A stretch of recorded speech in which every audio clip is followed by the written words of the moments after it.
Cette année, le pays a été traversé par une contestation historique, extrêmement puissante, unanime, de la réforme des retraites.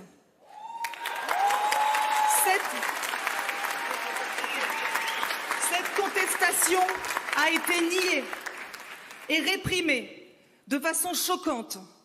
Et ce schéma de pouvoir dominateur de plus en plus décomplexé éclate dans plusieurs domaines. Évidemment, socialement, c'est là où c'est le plus choquant, mais on peut aussi voir ça dans toutes les autres sphères de la société, et le cinéma n'y échappe pas. La marchandisation de la culture que le gouvernement néolibéral défend est en train de casser l'exception culturelle française.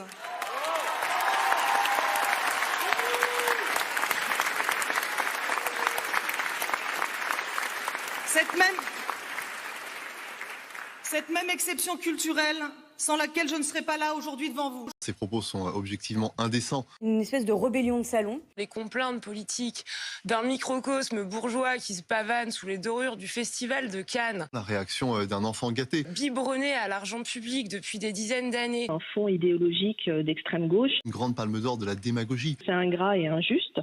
Toutes nos félicitations pour votre palme.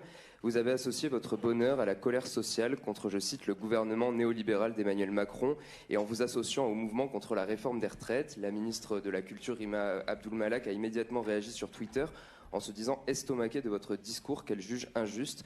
Que lui répondez-vous ce soir et avez-vous reçu les félicitations d'usage de l'Élysée? On n'a pas encore vu de tweet du président de la République. Merci beaucoup. Je n'ai plus de téléphone portable depuis 1 heure, donc... oui, je pense que mon discours était évidemment n'était pas là pour aller dans le sens des décisions actuelles. Donc c'est vrai que je m'attendais évidemment à ça. Je pense que Cannes est vraiment l'endroit où on peut s'exprimer librement. Et mon discours était simplement de renvoyer un miroir en fait sur ce qui se passe en ce moment en fait. Et je pense qu'on ne peut pas faire ce métier sans être touché par ce qui se passe en ce moment. Donc c'est simple, c'était juste ça.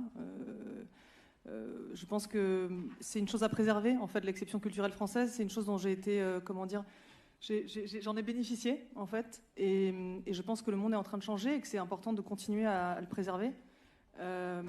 Voilà, c'est tout.